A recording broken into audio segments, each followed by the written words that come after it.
مواظب باشیم این نظام نه به آسانی به دست آمده و نه به آسانی بر میگردد. اگر معاذالله کمترین آسیبی ببیند تمام لعنت‌های گذشته دامنگیر ما می شود. بین امانت الهی است.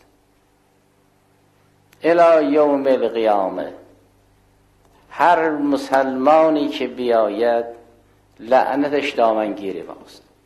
نظام ما نظام صفوی نیست که بره قجری بیاد، قجری نیست که بره زندی بیاد، یا زندی بره قجری بیاد، قجری بره پهلوی بیاد. این رفت بر همه ما واجب عینی است که این نظام را حفظ بکنیم.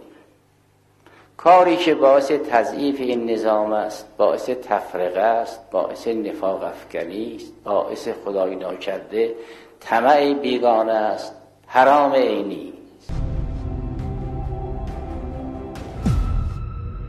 اینجا مرکز مقاومت است.